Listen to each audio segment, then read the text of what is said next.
Bismillah. Assalamualaikum warahmatullahi wabarakatuh. Bismillah, alhamdulillah, wassalatu wassalamu ala rasulillah Sayyidina Muhammadin ibni Abdillah wa ala alihi wa sahbihi wa man tabi'ahu ila yaumil qiyamah. Amma ba'du, sahabat-sahabat sekalian, di kesempatan sesi yang lalu kita sampai pada bahasan berkaitan dengan lafaz Allah pada rangkaian Bismillahirrahmanirrahim. Lafaz Allah memiliki beberapa pendapat, memiliki beberapa penjelasan dari para ulama. Yang sudah kita bahas, yang pertama adalah lafaz Allah adalah isim ghair mushtaq. Isim kalimah yang tidak memiliki asal muasal sejarah kebahasaan bagaimana proses menjadi lafaz Allah, tapi murni bahwa lafaz Allah adalah wahyu yang dengan itulah Allah memperkenalkan dirinya. Dengan itulah Allah menamai dirinya. Yang ini diantaranya akan kita lihat pada surat Toha. Allah berfirman, Innani anallahu la ilaha illa. Innani anallah. Sungguh aku adalah Allah. Jadi lafaz Allah adalah nama yang dengan itulah Allah memperkenalkan dirinya. Nah, lafaz Allah ini adalah wahyu, ya, tidak memiliki sejarah asal muasal kebahasaan. Pendapat yang kedua, ya, kita lanjutkan dengan pendapat yang kedua, yaitu bahwa lafaz Allah adalah isim mushtaq. Kalimah, isim, nama yang memiliki sejarah bahasa. Jadi ada asal muasalnya, ada proses pembentukan kebahasaannya yang berubah sampai kemudian adanya kita temukan lafaz Allah. Lafaz Allah ini, menurut pendapat ini, berasal dari kata ilahun. Yang kemudian kata ilahun ini mendapatkan alif lam di depan, menjadi al-ilahu. Setelah menjadi al-ilahu ini, kemudian hamzah yang berbentuk alif, ditulisnya itu hamzah setelah alif lam, al-i. Nah, kata i-nya itu dibuang, dicantumkan lagi sehingga kemudian menjadi kata Allah, dan kemudian dibaca dengan tafkhim menjadi Allah. Nah, ini pendapat yang kedua. Jadi ada proses awalnya tidak langsung jadi kalimah Allah, tapi ada asalnya jadi kalimah ilah, mendapatkan alif lam di depan. Sehingga kemudian dengan mengikuti pendapat ini, lafaz Allah itu bisa diambil makna sesuai dengan makna asal dari lafaz Allah ini. Lafaz Allah asalnya adalah kata ilahun yang diberi alif lam. Alif lam berfungsi untuk memakrifatkan, untuk menunjukkan pengkhususan dari sesuatu yang umum.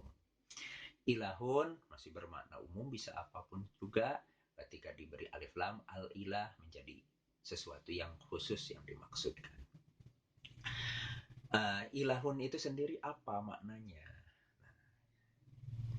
Para ulama juga berbeda-beda pendapat tentang kata ilahun itu asalnya apa dan maknanya bagaimana. Yang paling masyhur, yang kita kenal, kata ilahun itu bermakna yang diibadahi, yang disembah. Jadi Jadi ketika disebutkan kata ilahun, itu artinya sesuatu yang disembah, sesuatu yang diibadahi, apapun juga. Dan ini kita akan menemukan ilah, ilah, ilah, ilah beraneka ragam, sesuatu yang disembah oleh manusia karena keyakinan manusia. Yang keyakinan manusia itu mungkin berbeda-beda keyakinannya. Nah, kemudian mendapatkan alif lam, al-ilahu. Sesuatu yang secara khusus dimaksud bahwa itulah yang disembah. Secara hakiki itulah yang disembah, al-ilah. Jadi kemudian lafaz Allah mengikuti pendapat ini bermakna Allahu itu adalah yang disembah atau yang diibadahi.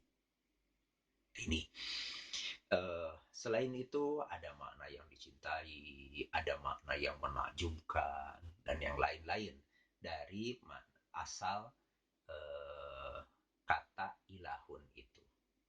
Allah a'lam. Ini pendapat yang kedua. Kalau kita mengikuti pendapat yang kedua itu, Bismillahi dengan nama yang diibadahi. Dengan nama yang disembah, misalkan. Kita bisa memaknakannya seperti itu. Sahabat-sahabat sekalian, bagaimana sikap kita berkaitan dengan pendapat ini? Sikap kita berkaitan dengan adanya pendapat-pendapat ini kembali kepada pribadi kita masing-masing.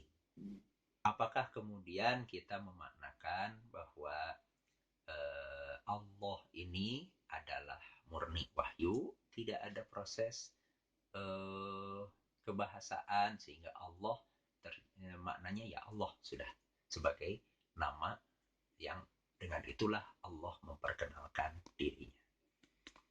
Kalau kita menggunakan kata Allah sebagai kalimat yang memiliki sejarah bahasa seperti yang asalnya dari kata ilahun, ini mendapat alif lam, dan kita ilahun itu memiliki aneka arti, di mana yang masyhur adalah diibadahi, maka kita bisa memaknakan kata Allah itu dengan kata yang diibadahi itu, atau yang disembah. Dan ini akan menjadi kekayaan kita dalam memaknakan ayat-ayat Al-Quran. Mungkin ada ayat-ayat tertentu yang kemudian membuat kita lebih jauh memahami ketika kita memaknakannya sebagai isim mustaq tadi, yang ada proses kebahasaannya. Tapi ada ayat-ayat tertentu yang tidak perlu kita kemudian memaknakan dengan mustaq, tapi dengan guer mustaq saja bahwa Allah di situ adalah nama. Sudah.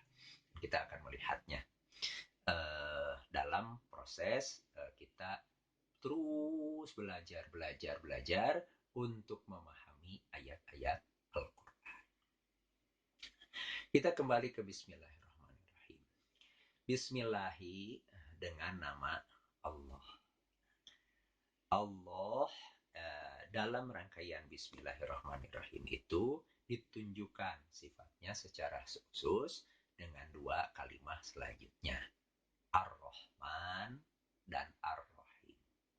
Terjemahnya dalam kehidupan kita, Ar-Rahman itu pengasih, maha pengasih.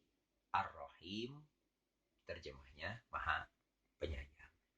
Tapi kalau kita kembali kepada bahasa Arabnya, kata Ar-Rahman, kata Ar-Rahim, ini memiliki akar bahasa yang sama, yaitu rohima yarhamu rohmatan, yang artinya mengasihi, menyayangi, merahmati.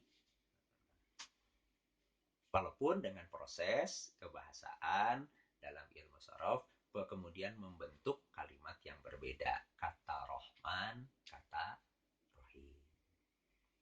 Selain itu juga mungkin ada pendapat lain yang menyampaikan seperti kata Ar-Rahman ini sebetulnya adalah kalimah Ibrani yang asalnya dari bahasa Ibrani diserap ke bahasa Arab, bukan dari kata rohima yarhamu rahmatan.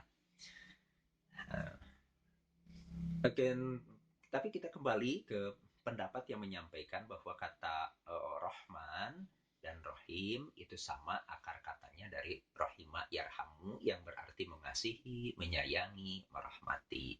Maka pada dasarnya baik kata Rahman maupun kata Rohim ini bermakna mengasihi dan menyayangi, merahmati. Nah, hanya kata Rahman dan Rahim ini memiliki bentuk yang berbeda sehingga memberikan titik tekan makna yang berbeda. Nah, apa perbedaan antara kata Rahman dengan kata Rahim? Ada banyak pendapat ulama dalam memaknakan kata Rahman dan kata Rahim dengan rujukan-rujukannya masing-masing. Nah, kita ambil di antaranya bahwa kata Rahman dalam ilmu sorof, dalam bahasa Arab itu mengikuti wazan, mengikuti forma fa'lan, Rahman, begitu. Nah, bentuk wazan fa'lan, forma fa'lan ini menunjukkan di antaranya kepada makna kesementaraan. Sehingga ketika dikatakan Rahman ini menyayangi, merahmati, ada makna kesementaraan di sana. Bahwa Ar-Rahman adalah yang memberikan rahmat yang itu memiliki nilai kesementaraan. Ar-Rahim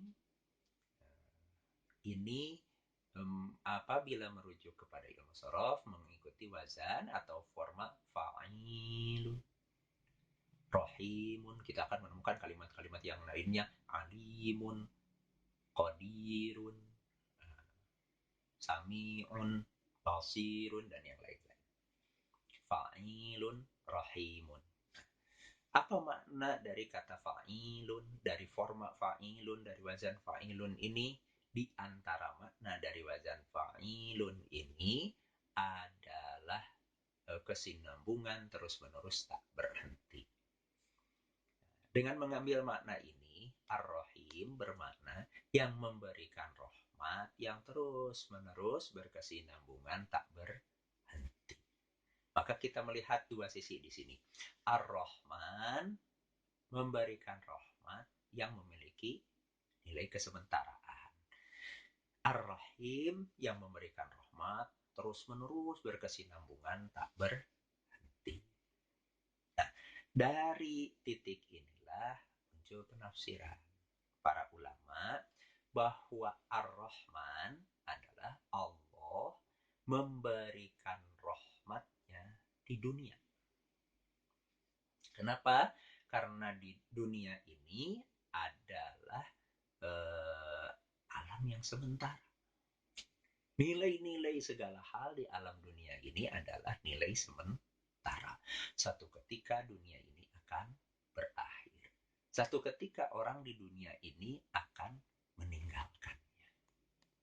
Jadi ada rahmat-rahmat yang Allah curahkan di dunia. Kemudian kata rahim berkesinambungan. Karena rahmatnya berkesinambungan yang terus-menerus berkesinambungan tanpa akhir, itu adalah akhirat. Nah, sehingga Ar-Rahim itu adalah yang memberikan rahmat di akhirat. Inilah. Jadi bismillahirrahmanirrahim, dengan nama Allah Ar-Rahman yang memberikan rahmat di dunia, Ar-Rahim yang memberikan rahmat di akhirat. Nah, bagaimana rahmat di dunia dan bagaimana rahmat di akhirat? Insya Allah pada kesempatan yang akan datang kita lanjutkan bersama-sama. Semoga berkah dan bermanfaat. Assalamualaikum warahmatullahi wabarakatuh.